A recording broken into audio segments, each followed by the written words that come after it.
The glass shattered against the mahogany wall, but nobody in the boardroom flinched. They were used to Gabriel Rossi's temper. What they weren't used to was the dead, suffocating silence that followed. Gabriel wasn't looking at the men who had just cost him $3 million. He was staring at the dark, finger-shaped bruises wrapped around his secretary's pale wrist as she reached for a spilled file. His voice dropped to a whisper that made grown men pray. "Did he hurt you?" The alarm went off at 5 a.m., but Nora Hayes had been awake since 3. She lay on her back, staring at the water stain on the ceiling of her apartment, taking shallow breaths. Deep breaths pulled at the ribs on her left side, and the ribs on her left side were currently radiating a dull, throbbing heat. She rolled out of bed, careful not to wake David. He was sprawled on his stomach, dead to the world, snoring softly. In the gray pre-dawn light, he looked like a normal man. A high school math teacher who wore tweed jackets and graded papers at the kitchen table. Nobody looking at him would see the monster that woke up when he drank too much gin. Nobody would guess how heavy his hands were. Nora crept into the bathroom and clicked on the harsh vanity lights. She gripped the edges of the sink and leaned in, inspecting the damage. A split lip. She could cover that with a matte, dark plum lipstick. A bruised jaw, yellowing at the edges, turning a deep, ugly violet near the earlobe. She opened her makeup bag. It was a practiced routine. Color correct with a peach tone to cancel out the blue, stipple on a heavy-duty, full-coverage foundation, bake with translucent powder. By the time she was done, her face looked like a porcelain mask, flawless, dead. She dressed in her usual uniform, a high-necked silk blouse, a tailored pencil skirt, and sensible black pumps. She swallowed 3 ibuprofen dry, grabbed her coat, and walked out the door without looking back at the bed. An hour later, she stepped out of the private elevator onto the top floor of the Rossi Corporation. To the IRS, Gabriel Rossi was the CEO of a multinational logistics and waste management conglomerate. To the FBI, he was the head of the most ruthless syndicate on the East Coast. To Nora, he was the man who liked his coffee black, his schedules rigid, and his meetings uninterrupted. She had worked for Gabriel for 3 years. She knew he ordered hits the way other men ordered lunch. She knew the men who walked into his office sometimes didn't walk out of the building on their own 2 feet. She was cynical enough to ignore it. The pay was exorbitant, the medical benefits were top tier, and in a strange, twisted way, the office was the only place Nora felt completely safe. Gabriel Rossi demanded absolute order. Chaos was not permitted on the 50th floor. "Morning, Nora," Vincent murmured as he walked past her desk. Vincent was Gabriel's right hand, a towering man with a scar cutting through his left eyebrow and a suit that cost more than Nora's car. "Morning, Vincent. The Chicago file is on your desk. The boss is expecting the quarterly numbers by 10. "You're a lifesaver," he said, pausing. He narrowed his eyes slightly, leaning in. "You change your perfume?" Nora kept her face perfectly blank. She was wearing more setting spray than usual to keep the makeup on her jaw intact. "Just trying something new." Vincent grunted, accepting the answer, and pushed through the double oak doors into Gabriel's office. Nora let out a breath she didn't know she was holding. She booted up her computer, sorted the emails, and prepared the espresso. Exactly at 7:30 a.m., the private elevator dinged. Gabriel Rossi stepped out. He was a man who took up all the oxygen in a room without trying. He didn't strut or posture. He moved with the quiet, predatory grace of a man who knew he was at the top of the food chain. Dark hair threaded with premature silver at the temples, sharp jawline, and eyes so dark they looked like flat stones. He didn't say good morning.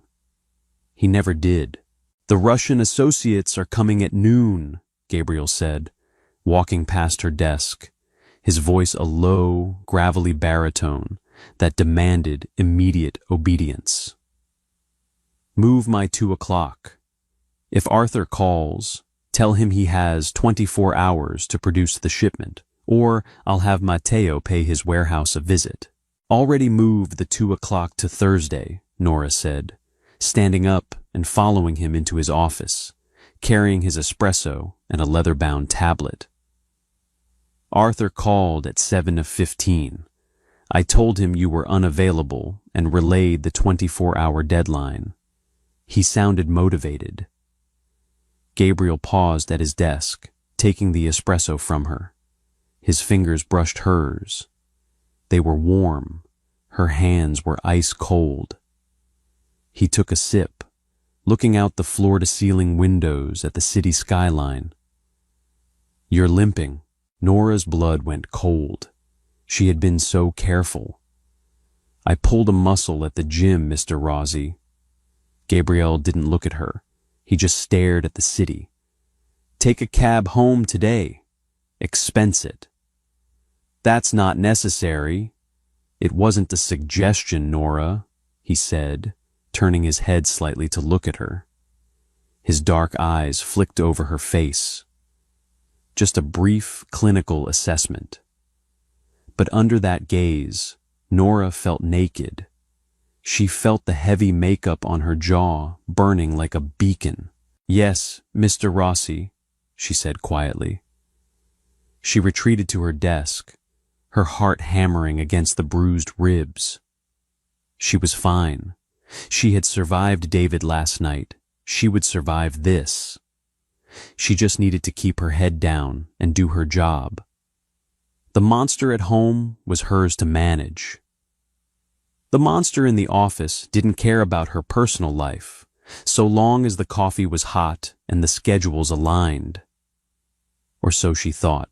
By noon, the atmosphere on the 50th floor was thick with tension. The Russian associates, 5 large men who smelled of stale tobacco and cheap cologne, were seated around the massive mahogany table in the boardroom. Gabriel sat at the head, flanked by Vincent and Matteo. The meeting was going poorly.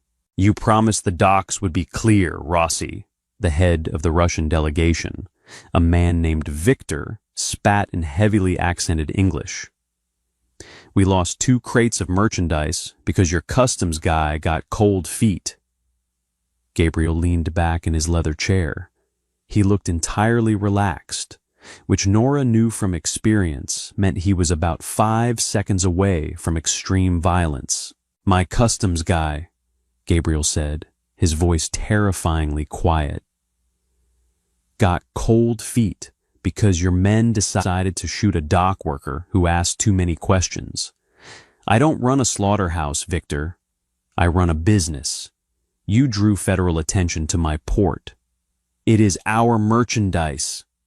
Victor slammed a heavy hand on the table.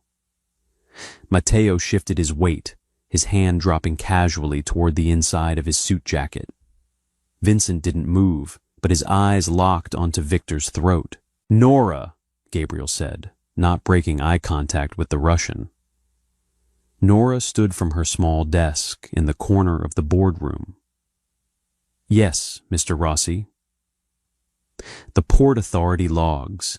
Hand them to our guests. Let them see exactly how much money their little temper tantrum cost me." Right away, Nora picked up the stack of heavy files. Her ribs screamed in protest as she twisted her torso, but she kept her face impassive. She walked around the table, dealing the files out like playing cards.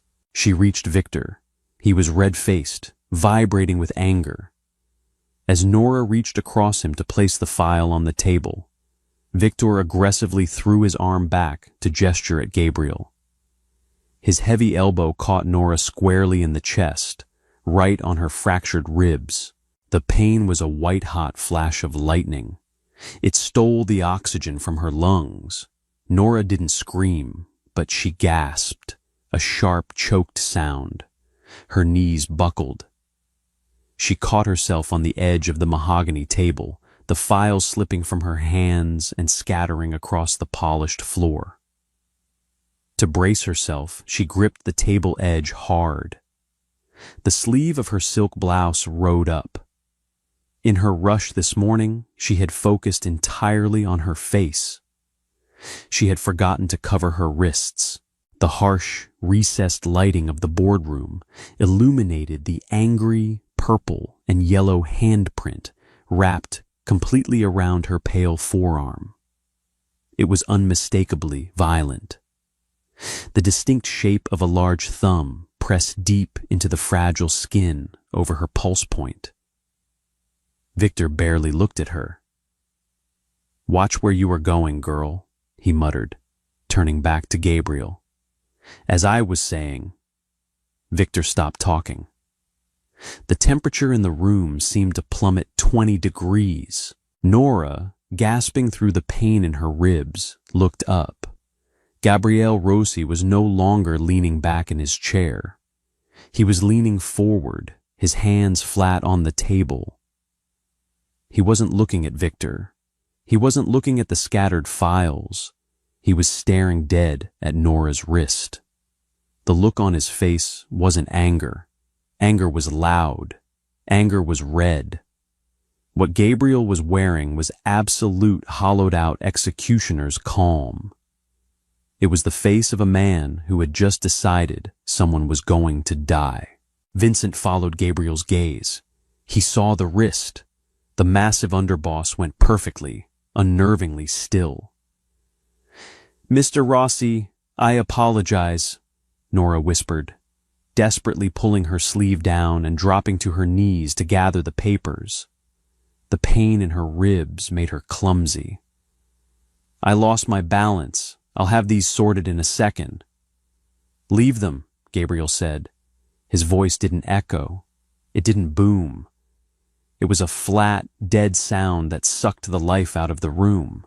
Victor, sensing the sudden, lethal shift in the atmosphere, looked around in confusion.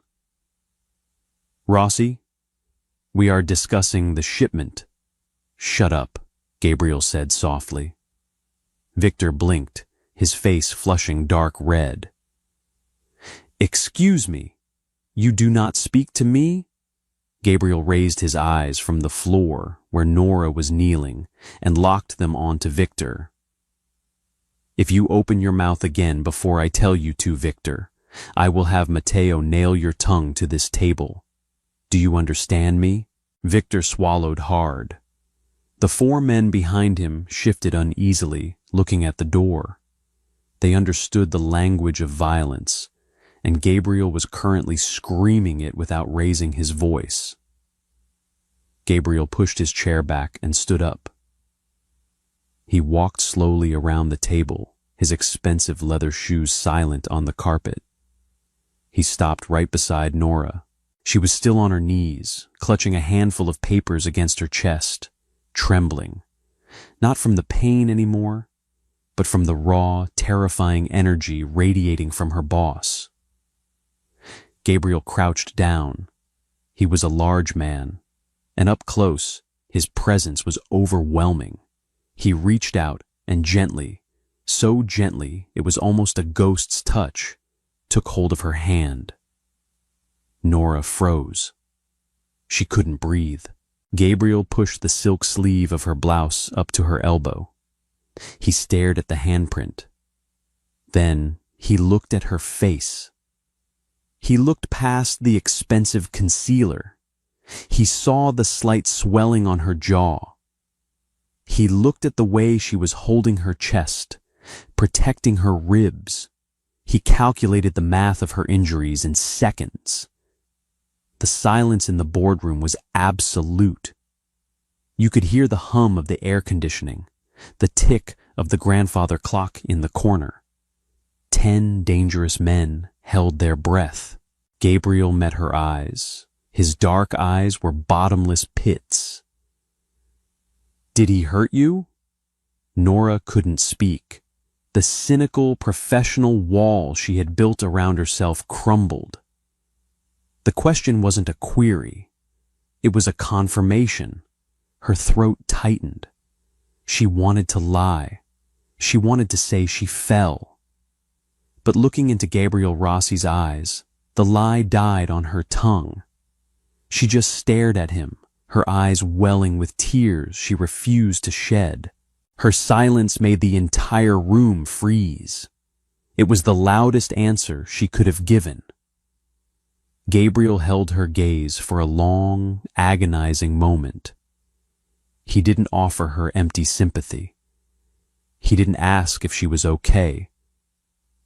He was a man of action, and he had just identified a threat in his territory.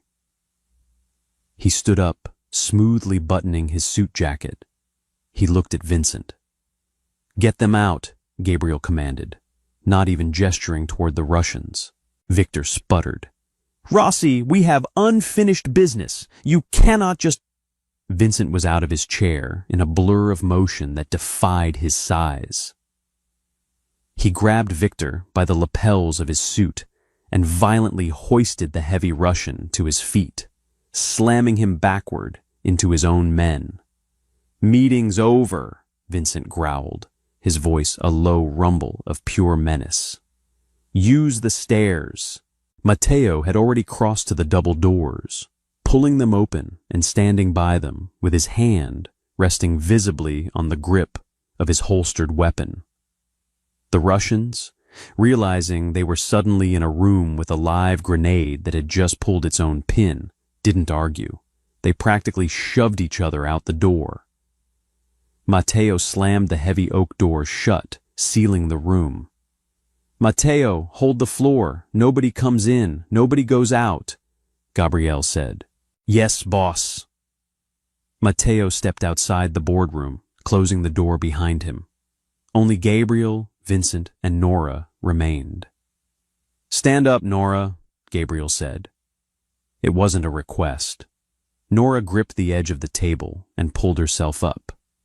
She let out a sharp hiss of pain as her ribs ground together. Before she could steady herself, Gabriel was there. He didn't touch her, but he hovered close enough to catch her if she fell.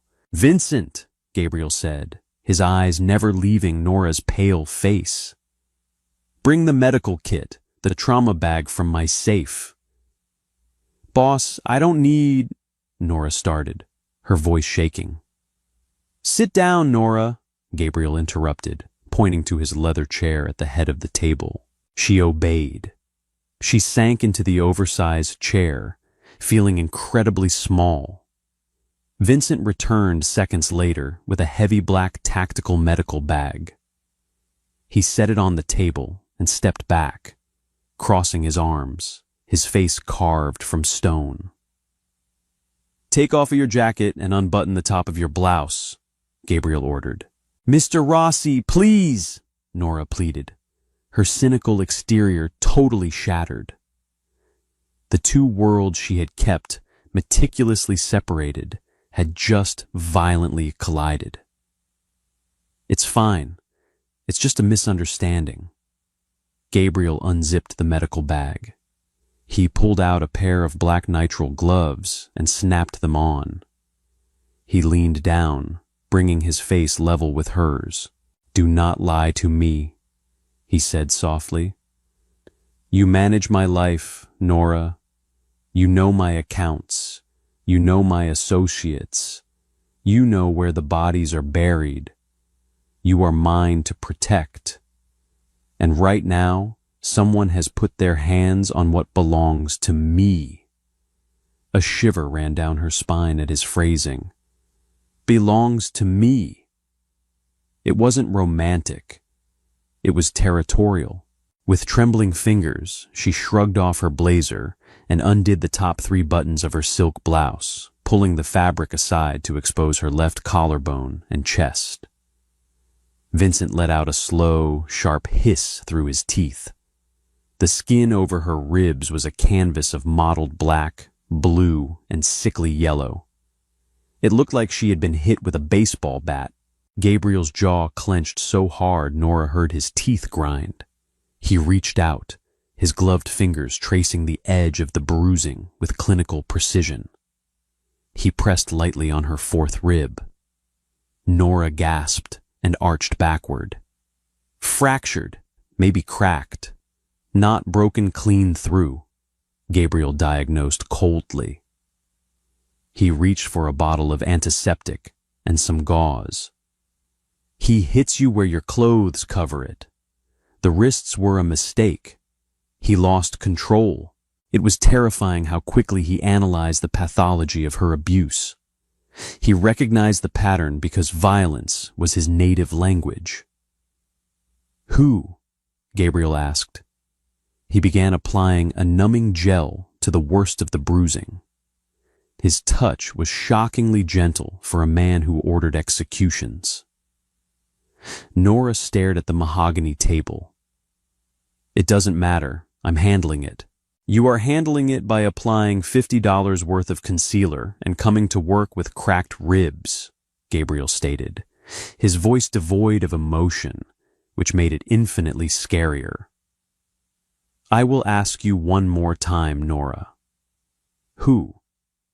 If I tell you you'll kill him, she whispered, a tear finally escaping and cutting a track through the heavy makeup on her cheek. Gabriel stopped what he was doing. He looked at her, his dark eyes unblinking. Yes, Gabriel said simply. There was no hesitation, no moral wrestling. It was a fact, as immutable as gravity. I am going to erase him from the earth. The only variable is how much pain he experiences before he leaves. A name, Nora. Gabriel, you can't, she pleaded, using his first name for the first time in 3 years. He's a teacher. He's a normal guy. He just drinks too much. If you do something to him, the cops will look at me. They'll look at this company. Vincent snorted softly from the corner of the room. It was a dark, amused sound. Kid, the underboss said gently, the cops work for us. Nora looked back at Gabriel. He was waiting, patient, inevitable. He's going to kill you, Nora, Gabriel said quietly. Look at this bruising. Look at the progression. He's testing his boundaries. Next time, it won't be your ribs. It will be your throat. He reached up and gently wiped the tear from her cheek with his gloved thumb. I don't let people break my things, Gabriel murmured. Name. She closed her eyes. She was so tired. Tired of the fear, tired of the pain, tired of walking on eggshells in her own apartment.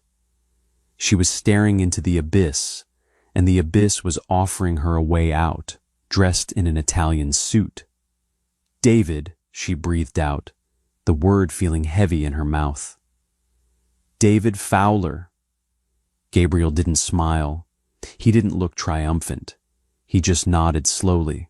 He peeled off the black gloves and tossed them onto the table. He pulled his cell phone from his pocket. Vincent, Gabriel said, handing the phone to his underboss. Boss? David Fowler. Find him, Gabriel commanded. The temperature in the room dropped again, freezing over. Cancel my afternoon, cancel my evening, empty out the soundproof room in the basement of the warehouse. Vincent took the phone, a grim smile finally touching his scarred face. Consider him found. Gabriel turned back to Nora. He leaned down, gripping the arms of her chair, trapping her in his space. You're not going home tonight, Nora, he said. In fact, you're never going back to that apartment again. The transition from employee to heavily guarded asset happened in less than 20 minutes. Nora didn't pack a box. She didn't log out of her computer. Gabriel simply placed his hand on the small of her back, careful to avoid the bruised ribs, and steered her toward his private elevator.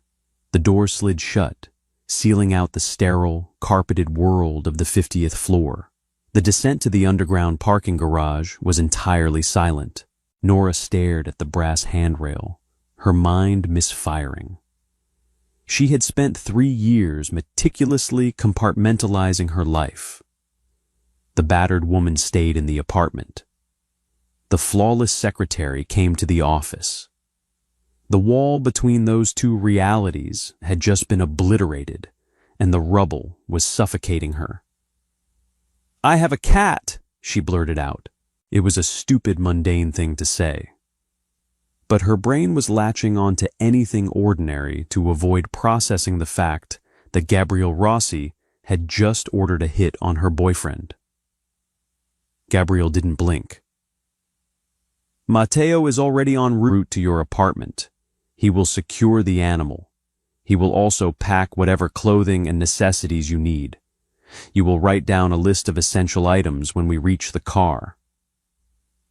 My keys are in my purse, upstairs." "Matteo does not need a key, Nora." The elevator dinged. The doors opened to the sub-level garage. An armored black SUV was already idling by the elevator bank, its engine a low, menacing purr. 2 men in dark suits stood by the rear doors. They didn't look like chauffeurs. They looked like soldiers. Gabriel guided her to the vehicle. One of the men pulled the heavy bullet-resistant door open. Nora climbed into the back seat, the soft leather cold against her legs. Gabriel slid in beside her. The door shut with a heavy vault-like thud. "Drive," Gabriel told the man in the front. The SUV pulled out of the garage, joining the mid-afternoon city traffic. Inside the cabin, the silence was thick. Gabriel opened a compartment between them, pulling out a slim silver pen and a small notepad. He set them on her lap. "Make the list." Nora stared at the blank paper. Her hands were shaking too badly to hold the pen. She tried to picture her apartment, but all she could see was David's face from the night before. The ugly twist of his mouth, the smell of gin, the heavy weight of his fist. A choked sob tore out of her throat. She clamped a hand over her mouth, humiliated. She was breaking down in front of a man who viewed emotion as a critical weakness. Gabriel watched her for a long second. He took the notepad and pen off her lap and set them aside. "Breathe," he commanded gently. "I can't," she whispered through her fingers. "He's going to find out I left. When he gets home and sees my things gone, he'll come looking. You don't understand how angry he gets." "Nora, look at me." She forced her eyes up. Gabriel's face was inches from hers. "David Fowler is never going home again," Gabriel said. His voice was a flat, factual statement. "He is never going to walk through that door. He is never going to drink gin in your kitchen. He is never going to breathe the same air as you. Do you understand?" It wasn't a comfort. It was a guarantee, a chilling, absolute promise of violence. "I don't want to be responsible for a man dying," she choked out, leaning her head back against the leather seat. "You aren't," Gabriel replied smoothly. "He made a choice the first time he put his hands on you. I am merely the consequence of that choice." He reached over, pouring a glass of water from a small carafe in the console, and handed it to her. "Drink, you're going into shock." Nora took the glass with trembling hands. "Where are we going?" "My residence. I have a private physician on staff. He will x-ray your ribs and document the contusions." "Document them for what? The police?" Gabriel offered a thin, humorless smile. "No, the police operate on evidence and trials. I operate on certainty. The documentation is for me, so I know exactly what debt is owed." 20 minutes later, the SUV bypassed the standard entrance of a towering ultra-luxury high-rise and slipped into a highly restricted private garage. They took a dedicated elevator that opened directly into a sprawling 2-story penthouse. It looked exactly like Gabriel. Cold, expensive, impeccable.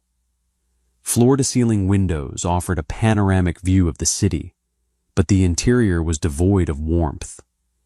Dark slate floors, massive leather furniture, and minimalist art. It was a fortress disguised as a billionaire's bachelor pad. An older man with silver hair and a worn leather medical bag was waiting in the living room. "Dr. Eris," Gabriel nodded. "She has fractured ribs on the left side and deep tissue contusions on her jaw and forearms. Check for internal bleeding." "Of course, Mr. Rossi." The doctor spoke with a quiet, professional detachment. He didn't ask how it happened. He didn't offer sympathetic platitudes. He pointed to a low sofa. "Sit here, please, miss." Gabriel turned to leave the room. "Gabriel," Nora called out before she could stop herself. He paused, looking back over his shoulder. Are you going to the warehouse?" Gabriel's dark eyes locked onto hers. The mask of the CEO was gone. What looked back at her was the apex predator of the city's underworld. "I have a meeting," he said quietly. He didn't wait for a response. He walked to the private elevator, the doors closing behind him, leaving Nora alone in a gilded cage to wait for the storm to pass. David Fowler hated Thursdays. The kids were restless, the faculty meetings were tedious, and his head felt like it was stuffed with dirty cotton. He rubbed his temples, erasing algebraic equations from the whiteboard with aggressive, sweeping motions. He checked his watch. 3:15 p.m. He needed a drink. He needed to go home, pour 2 fingers of gin, and sit in silence. Nora would be home by 6. She better have picked up the dry cleaning like he told her to. The thought of her failing to follow a simple instruction sent a familiar, irritable heat crawling up the back of his neck. He grabbed his worn leather briefcase and walked out of the empty classroom. The hallways were clearing out. He nodded to a few colleagues, playing the role he had perfected over the last decade. The dependable, slightly weary, but good-natured math teacher. Nobody at the school knew about his temper. To them, he was just Dave. He pushed through the heavy glass double doors and walked out into the faculty parking lot. The autumn air was crisp. He dug his keys out of his pocket, making a beeline for his blue sedan parked near the back fence. He was 10 feet away when he noticed the men. There were 3 of them. They were wearing dark tailored suits that looked wildly out of place in a public high school parking lot. 2 of them were leaning casually against his sedan. The third, a massive man with a jagged scar running through his eyebrow, was standing directly in David's path. David slowed his pace. A prickle of unease washed over him. "Excuse me, you're blocking my car." The scarred man, Vincent, didn't move. He reached into his jacket and pulled out a small, glossy photograph. He looked at the photo, then looked up at David. "David Fowler?" Vincent's voice was a deep, gravelly rumble. "Yes. Can I help you? Are you parents of a student?" Vincent smiled. It was an ugly, terrifying thing. It didn't touch his dead eyes. No, David, we're not parents. We're pest control. David frowned, his irritation overriding his initial caution. The hangover was making him reckless. I don't have time for a prank. Move away from my car or I'm going to call campus security. He reached for his phone.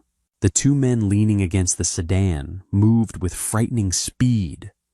Before David's fingers even touched his pocket, one of them grabbed his right arm, twisting it violently behind his back. The briefcase dropped to the asphalt. The other man clamped a heavy gloved hand over David's mouth, cutting off his shout of surprise. They didn't punch him. They didn't struggle. They simply immobilized him with clinical, overwhelming force. Vincent stepped closer, invading David's personal space.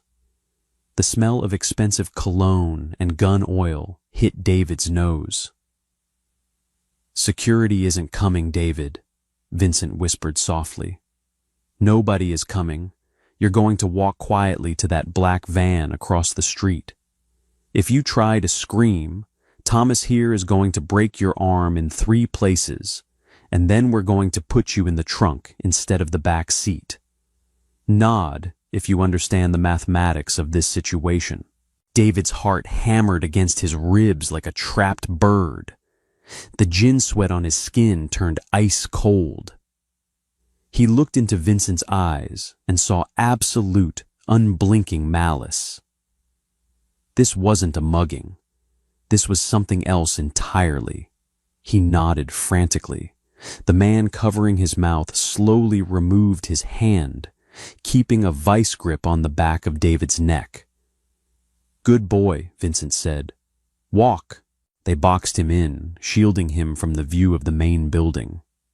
To anyone looking out a window, it just looked like 4 men walking closely together toward the street. They crossed the road to a windowless black transit van. The side door slid open. David was shoved inside, stumbling onto the corrugated metal floor. The 2 suited men piled in after him, pulling the heavy door shut, plunging them into darkness. What is this? David gasped, panic finally breaking through his paralysis. I don't have any money. Who the hell are you? A single dim overhead light flickered on. Vincent was sitting in a captain's chair, lighting a cigarette. He took a drag, blowing the smoke toward the ceiling. You hit a woman last night, David, Vincent said calmly. David froze. The blood drained from his face. Nora? Did Nora send you? That lying bitch? We had a disagreement, that's all. It was a domestic dispute. Vincent's hand shot out. The backhand was so fast, David didn't see it coming. The heavy silver ring on Vincent's finger caught David flush on the cheekbone. The crack of bone echoed in the small space. David collapsed sideways, his head bouncing off the metal wall, tasting copper and ash. You don't get to speak her name, Vincent said, his voice entirely devoid of anger. It was just a rule. And Nora didn't send us. Nora tried to protect you. She begged for your life. David spat blood onto the floor, clutching his face, his vision swimming. Then who are you? We work for her boss, Vincent said, taking another drag of his cigarette. He looked down at David like he was a stain on the floorboards. And you, David, have made a catastrophic error in judgment. The van lurched into gear, driving away from the school, carrying David Fowler out of the world of consequences he understood and into a world he wouldn't survive. The warehouse was located in an industrial district by the docks. On paper, it stored surplus restaurant supplies. In reality, it was a processing center. The basement was accessed via a heavy freight elevator that required a physical key and a biometric scan. At the far end of the sprawling subterranean floor, was a room built with specialized acoustic dampening foam behind cinderblock walls. It had a concrete floor with a central drain. Gabriel Rossi stood in the center of the room. He had taken off his suit jacket and rolled up the sleeves of his crisp white shirt. He wasn't holding a weapon. He was simply waiting. The heavy steel door scraped open. Vincent walked in, followed by Thomas and Leo, who were dragging David by the armpits. David's feet dragged uselessly against the concrete. His face was pale, a massive purpling welt forming on his left cheekbone from Vincent's ring. They dropped David in the center of the room, a few feet away from Gabriel. David scrambled backward, his palms scraping against the rough concrete. He looked up, his eyes darting frantically around the sterile, terrifying room. Then his gaze landed on Gabriel. Gabriel looked down at him. There was no rage in his expression, only a cold, clinical curiosity, like an entomologist observing a particularly ugly insect before stepping on it. "Tie him to the chair," Gabriel said. Thomas pulled a heavy, steel-framed chair from the corner. They hauled David up and forced him into it. David fought wildly now, kicking and thrashing, screaming for help. "Please, please, God, I'm sorry. I don't know what you want." Leo produced heavy zip ties, binding David's wrists tightly to the armrests and his ankles to the chair legs. The plastic bit deep into David's skin.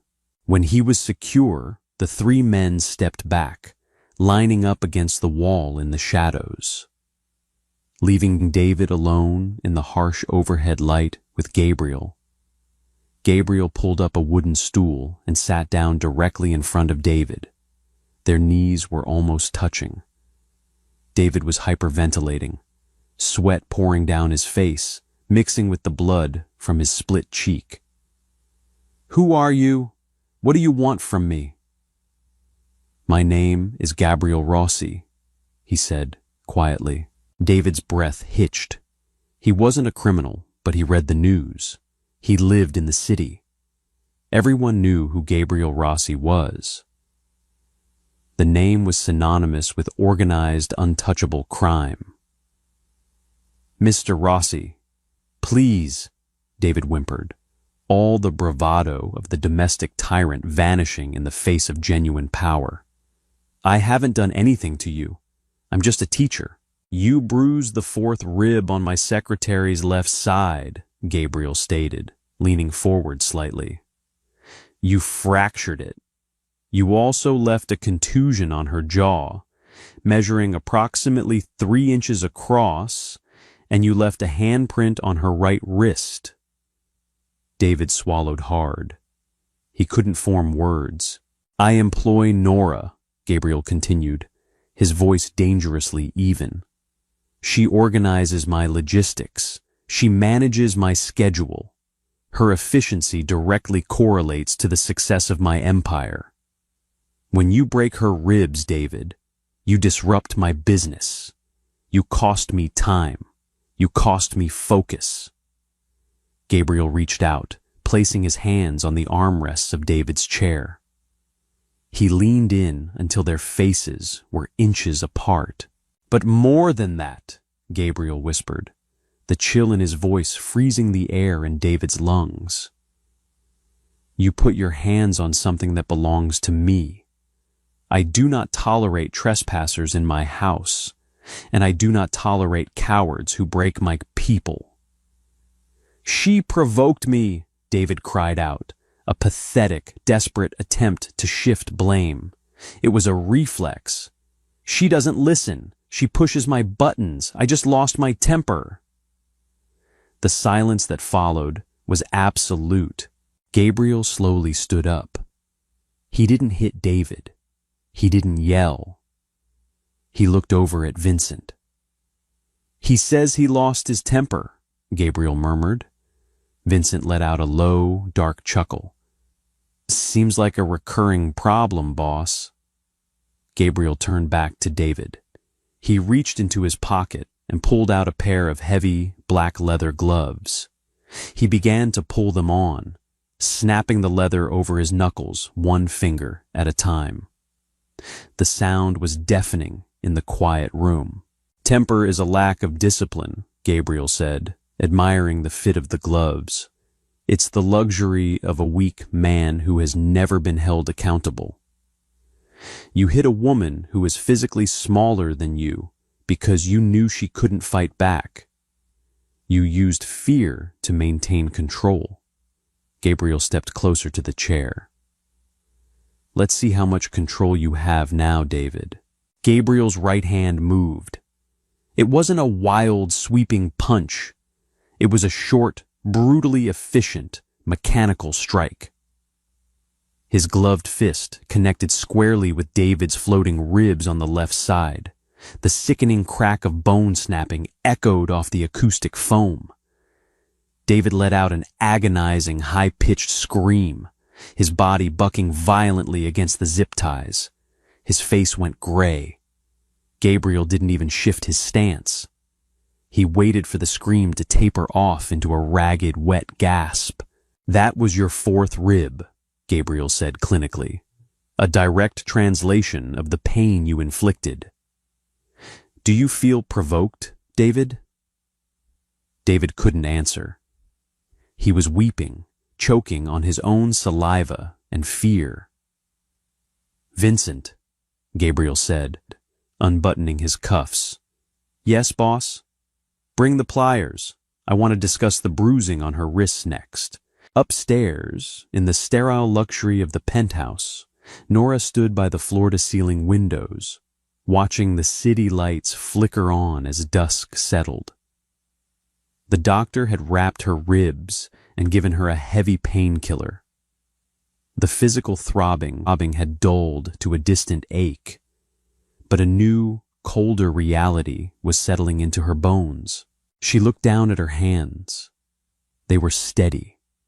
The paralyzing daily fear of walking into her apartment and waiting for David's mood to turn was gone. It had been surgically removed from her life.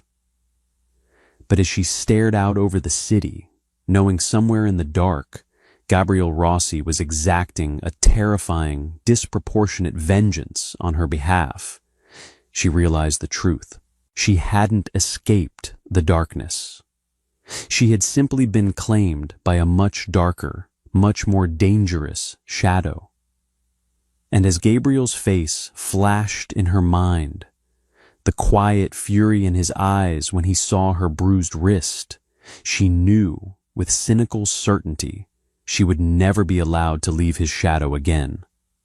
The digital clock on the bedside table read 2:14 a.m. Nora hadn't slept. The painkillers Dr. Aris had prescribed pulled her into a heavy, lethargic state, but her mind refused to shut down. Mateo had arrived 3 hours earlier, carrying her orange tabby cat in a carrier and 2 large suitcases packed with her clothes. He had set them inside the door, nodded respectfully, and vanished. The penthouse was dead quiet. The quiet was different here. In her old apartment, silence was a ticking bomb. It meant David was brooding. It meant he was drinking. It meant the eruption was coming. Here, the silence was structural. It was the sound of a fortress holding the world at bay. The soft ding of the private elevator broke the stillness. Nora sat up, her wrapped ribs aching dully. She pulled a heavy cashmere robe over her pajamas and tied it tight. She stepped out of the guest bedroom and walked barefoot down the long, dimly lit hallway toward the main living area. Gabriel was standing by the massive island in the kitchen. He had discarded his jacket and tie. His white dress shirt was unbuttoned at the collar, the sleeves still rolled up past his elbows. He was pouring a finger of amber liquid from a crystal decanter. In the dim light cast by the city through the windows, he looked exhausted, not physically, The fatigue seemed to sit deeper, settled into his bones. He didn't turn around, but he spoke as she reached the edge of the kitchen. "You shouldn't be walking. The doctor told you to stay horizontal." "I couldn't sleep," Nora said. Her voice was raspy. Gabriel turned. He took a slow sip of his drink, his dark eyes scanning her from head to toe, checking her posture, looking for signs of acute pain. Nora looked at him. She looked for the monster. She expected him to look manic or triumphant or vibrating with residual adrenaline, but he just looked like a businessman who had worked a long shift. Then she saw his hands. His knuckles were raw. The skin over his right index and middle fingers was split, bruised a deep, ugly red. He had washed his hands. She could smell the sharp, chemical tang of heavy-duty soap. But the physical toll of what he had done in the basement was written clearly on his skin. Nora's breath hitched. She walked slowly into the kitchen, stopping a few feet from the island. "Is it over?" she asked. The words felt heavy, jagged in her throat. Gabriel set the glass down. The crystal clinked sharply against the marble countertop. "Yes," he said. "Did he—" She stopped. She didn't know what she wanted to ask. Did he beg? Did he suffer? Did he understand why it was happening? "David Fowler is no longer a variable in your life, Nora," Gabriel said, his voice a low, soothing rumble that contrasted violently with the subject matter. He resigned his teaching position via an automated email an hour ago. His bank accounts have been zeroed. His apartment is being cleared by a team as we speak. By sunrise, there will be no paper trail, no physical footprint, and no memory of him in this city. Nora gripped the edge of the marble island. She waited for the guilt to hit her. She waited for the crushing weight of morality to break her knees. She had just effectively signed a man's death warrant. But the guilt didn't come. Instead, a cold, terrifying wash of relief flooded her chest. The knot of permanent dread that had lived in her stomach for 2 years finally dissolved. She let out a long, shaky breath, her shoulders dropping. Gabriel watched the tension leave her body. He picked up his glass, stepped around the island, and walked over to her.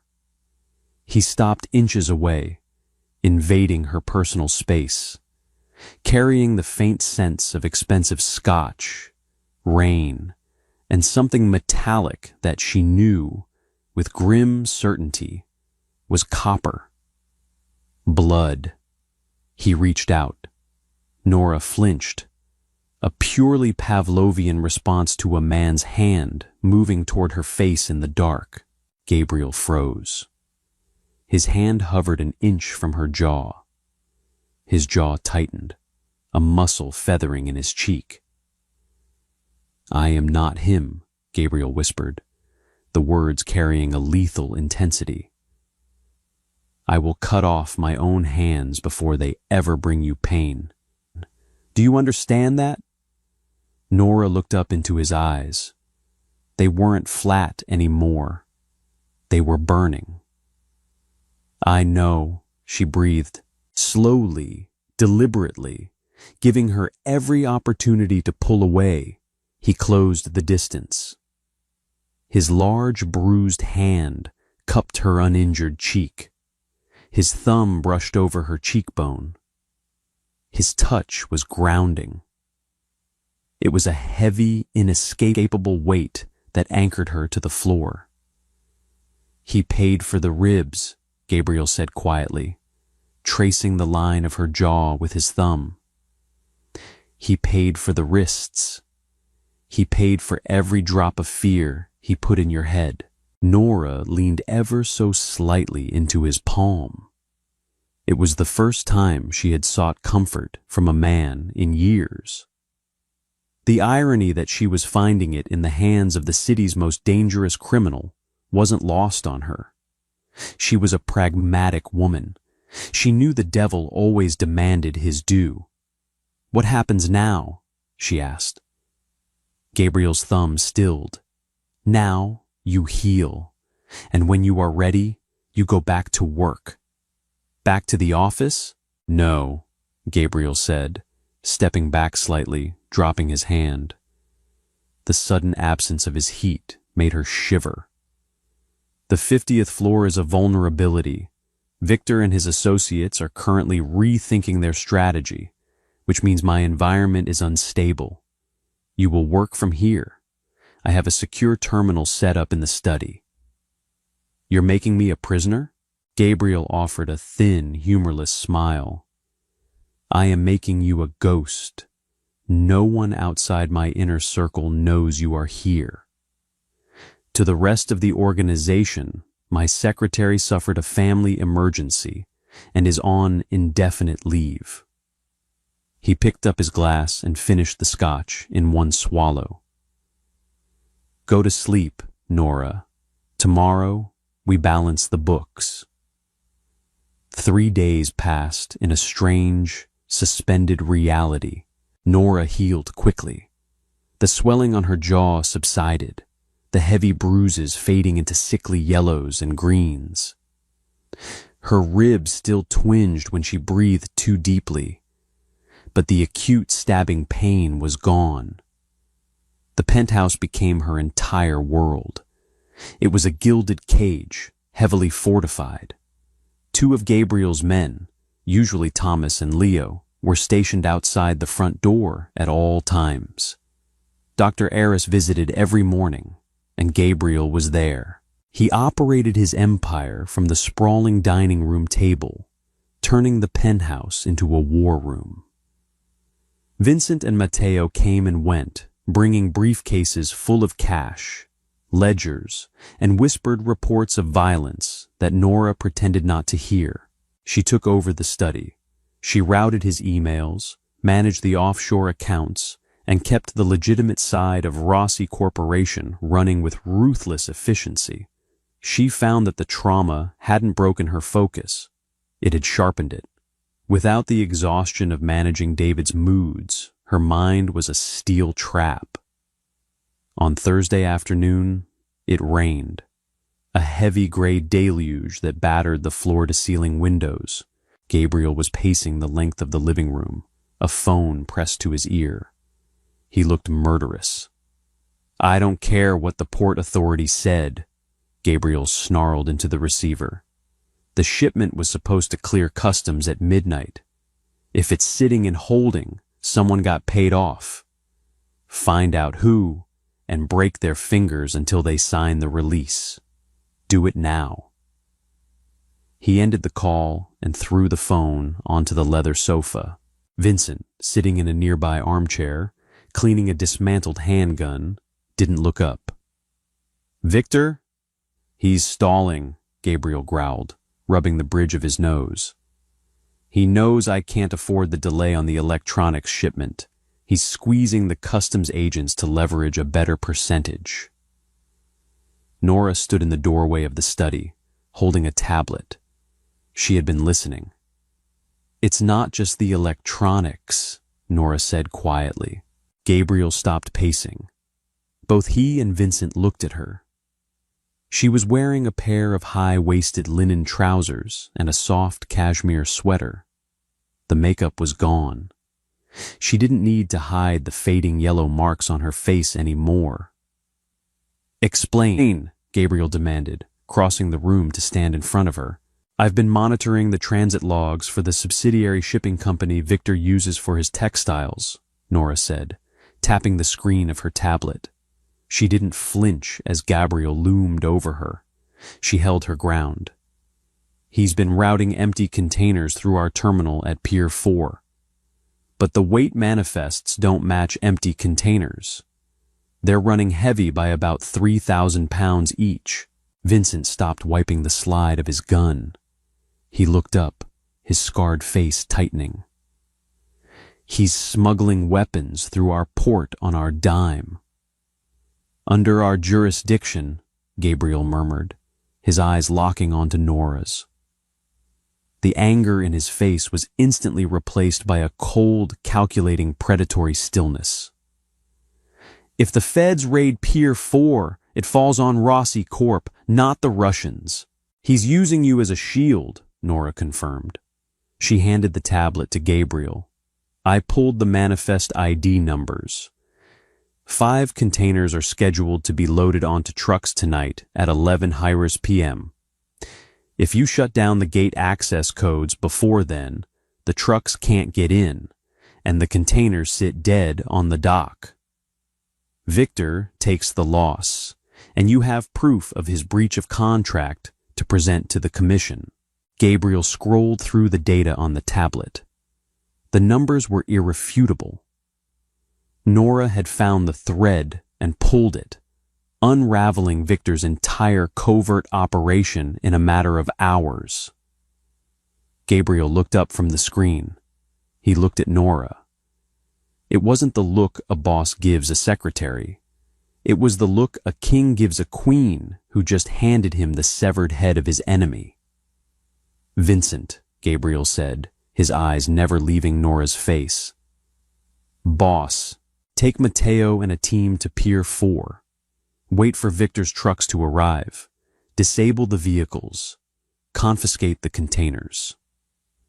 Gabriel handed the tablet back to Nora. Their fingers brushed. The air between them crackled with an electric, heavy tension. And Vincent? Yeah? If Victor's men object, leave them in the harbor. Vincent smiled grimly, reassembling his weapon with a sharp clack. My pleasure. Vincent left the penthouse, the heavy front door locking automatically behind him. The silence rushed back into the room, filled only by the sound of the rain lashing against the glass. Gabriel stood in front of Nora. The dynamic in the room had irreversibly shifted. She was no longer a victim he had rescued. She was a weapon he had unleashed. You found a leak my accountants missed for 3 months, Gabriel said softly. Your accountants are terrified of you, Nora replied, her voice steady. They look at the numbers they are told to look at. I look at the whole board. Gabriel took a step closer. The scent of bergamot and danger rolled off him. Are you not terrified of me, Nora? She looked up into his dark, flat eyes. She thought about the warehouse. She thought about David Fowler, erased from the earth simply because he had bruised her ribs. She knew exactly what Gabriel Rossi was capable of. He was a monster. No, Nora said truthfully. I know what a coward looks like, Gabriel. A coward hits a woman in a kitchen. You are something else entirely. You are consequences. Gabriel's chest rose and fell in a slow, deep breath. He reached out, his hand sliding around the back of her neck, his long fingers tangling in the hair at the base of her skull. He didn't pull her closer. He just held her there, a heavy, claiming grip. You belong here, he stated. It wasn't a question. Not on the 50th floor. Here, with me. Nora's heart hammered against her ribs. But it wasn't fear. It was adrenaline. It was the intoxicating, terrifying realization that she was stepping over the edge of the abyss, and the abyss was catching her. I belong where I am useful, she whispered. Gabriel's grip tightened slightly on her neck. You are not a tool, Nora. Do not insult us both. He leaned down. His lips brushed the shell of her ear, his breath hot against her skin. You are mine. You have always been mine. It just took a dead man for us both to realize it. 3 weeks later. The annual Rossi Foundation Charity Gala was the most coveted ticket in the city.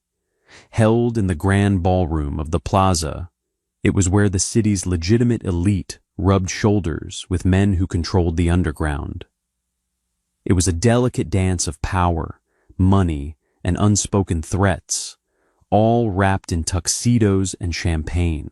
Gabriel Rossi stood near the massive ice sculpture in the center of the room, holding a glass of scotch he wasn't drinking. He was listening to a city councilman ramble about zoning permits.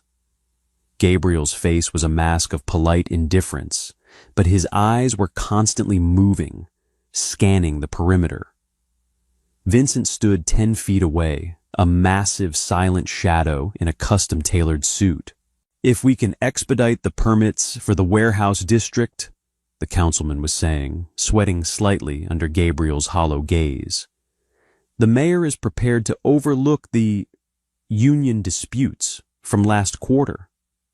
"The union disputes were resolved," Gabriel said smoothly, his voice devoid of any inflection. "There is nothing to overlook, councilman, but I appreciate the mayor's cooperative spirit." A ripple went through the crowd near the grand staircase. Gabriel didn't turn his head, but his attention shifted entirely. Nora walked down the marble steps.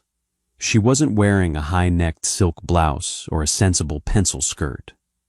She was wearing a floor-length, backless gown in a shade of emerald green, so dark it looked black in the dim light.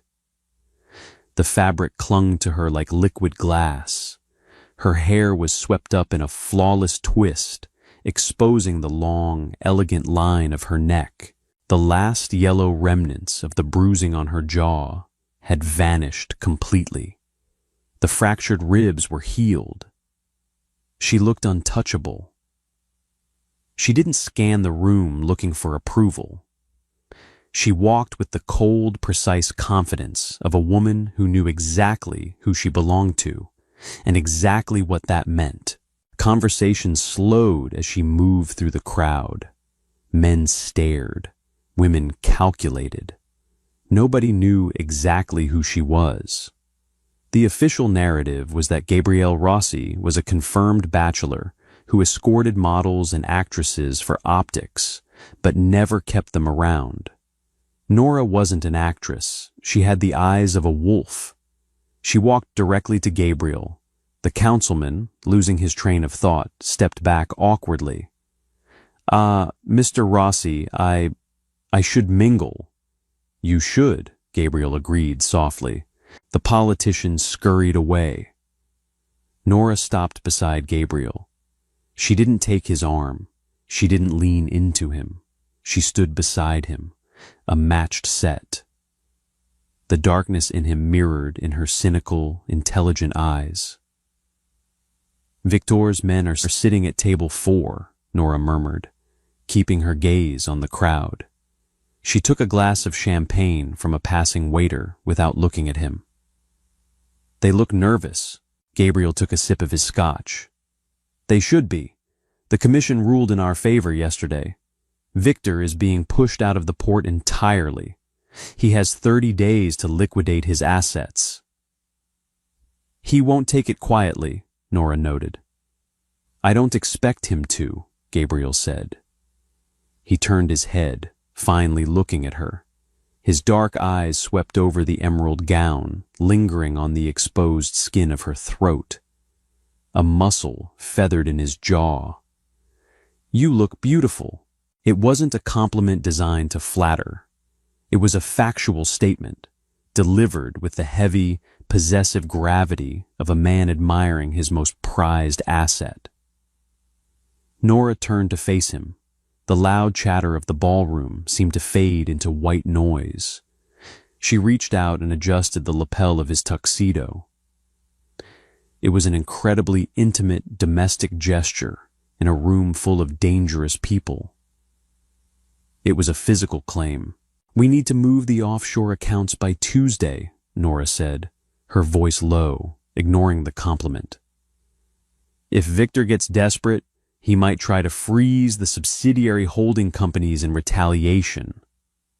Gabriel covered her hand with his, pinning it to his chest over his heart. She could feel the steady, slow beat beneath his ribs.